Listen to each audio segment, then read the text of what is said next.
Aqui eu mostro a você apenas alguns dos milhões de objetos que nós conhecemos em nosso dia a dia. Olha os tipos de objeto que nós temos aqui. Qualquer um desses objetos é feito de matéria. E o que é matéria? Matéria, dizem os cientistas, é tudo aquilo que ocupa espaço e contém massa ou peso. Desse modo, existem milhões e milhões de tipos de matérias diferentes, de formas de matérias diferentes, que nós conhecemos na natureza. Somente que qualquer tipo de matéria é formada de elementos. Como dizem os cientistas também, toda matéria é formada de elementos. O interessante é que existem na natureza apenas 106 elementos conhecidos. Aí se pergunta, por que milhões e milhões de formas de matéria, de tipos de matéria, e nós temos apenas 106 elementos? Como é o elemento? Alguns cientistas descrevem como se fosse uma fruta como esta, só que muito pequena, pequeníssima demais, impossível de ser vista. Este livro descreve o elemento, observe, como uma esfera, observe, olha o que ela tem dentro, outras partículazinhas. Assim é o elemento como nós podemos imaginar. Daí, como é possível milhões e milhões de matéria serem formadas de apenas 106 elementos? Isto é porque os elementos se combinam. Ou eles estão sozinhos formando um tipo de matéria, ou então eles estão combinados para formar o tipo de matéria. Por exemplo, este pedaço de alumínio, observe, é um objeto, é matéria chamada alumínio. Se procurarmos nesta lista, aqui eu tenho um livro que mostra uma lista dos 106 elementos. Observando na lista, nós vamos encontrar alumínio. Observe o alumínio. Está lá, alumínio. Então, alumínio é um tipo de elemento, um dos 106 elementos, e aqui eu tenho um objeto, um tipo de matéria formada apenas de alumínio. O ferro é outro. Se eu procurar na lista, eu vou encontrar que ferro é um elemento. E este alicate, observe, esta parte do alicate é feita de ferro. Este prego também é de ferro. Desse modo, existem matérias onde nós temos apenas um tipo de elemento formando essa forma de matéria, ou esse tipo de matéria. Agora, o sal de cozinha já não é formado apenas de um elemento, mas sim de dois tipos de elemento.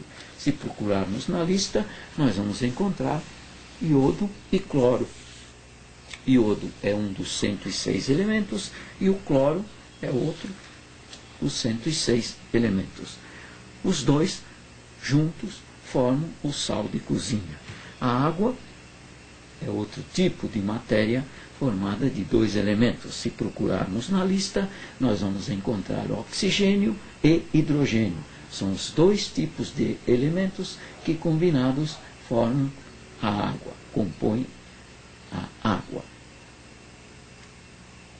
Desse modo, você percebe que qualquer material, qualquer matéria, qualquer tipo de objeto conhecido é formado de elementos. E que o elemento, conforme descrito por alguns cientistas, é uma pequena esferazinha, muito pequeníssima, é uma partícula que forma, então, a matéria. Curioso, interessante é que deram um nome de elemento ao próprio átomo. ou ao átomo o elemento. Então, elemento significa átomo, e átomo significa elemento. Como nós devemos discutir alguma coisa do átomo, vamos passar à discussão do átomo.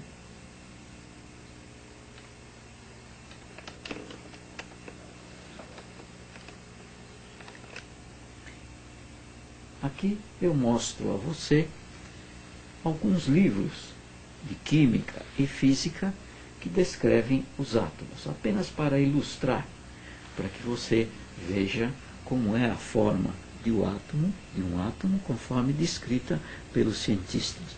Observe neste livro, olha, o átomo aqui,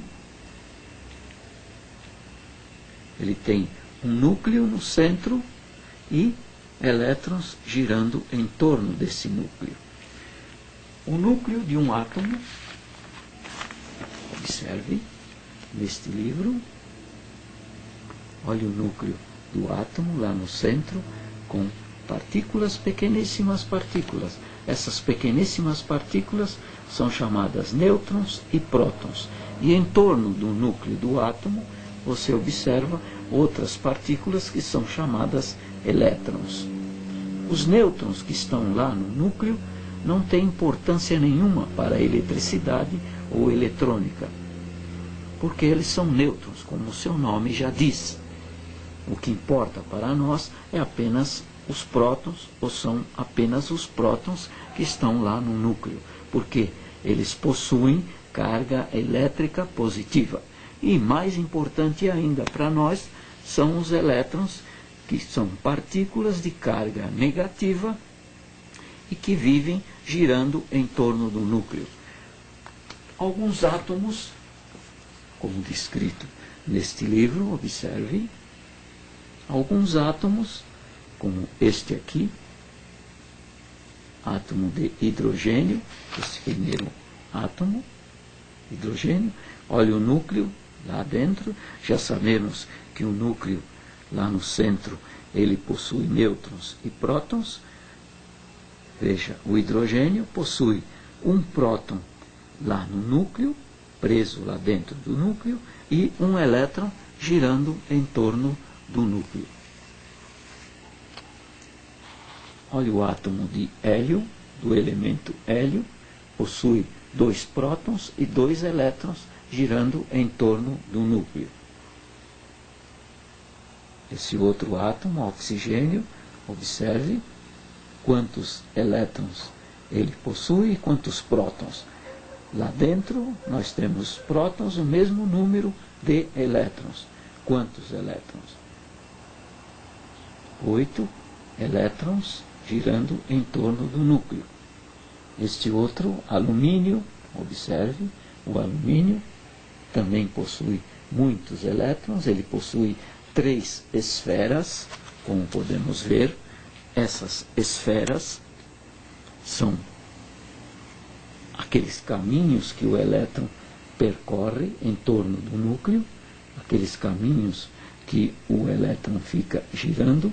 Observe, o alumínio contém 13 prótons, 13 nêutrons e 13 elétrons girando em torno do núcleo, em 3 esferas diferentes, em 3 órbitas. A primeira órbita, 2 elétrons, a segunda, 8, e a terceira, 3 elétrons, girando em torno do núcleo. Todo átomo, naturalmente, ele contém o mesmo número de prótons quanto ele possui de elétrons.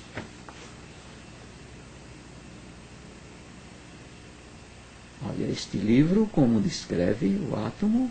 Olha, 2 esferas, este átomo aqui, o núcleo lá dentro. As esferas têm elétrons girando em volta. Já sabemos, portanto, elétron é uma partícula de carga elétrica negativa que gira em torno, vive girando a uma velocidade muito grande, cerca de 184 mil quilômetros por segundo. O elétron gira em torno do núcleo do átomo. Quando o átomo não tem carga elétrica nenhuma, ele está neutro, ele está tranquilo, ele possui o mesmo número de prótons e elétrons. Portanto, um átomo que possui o mesmo número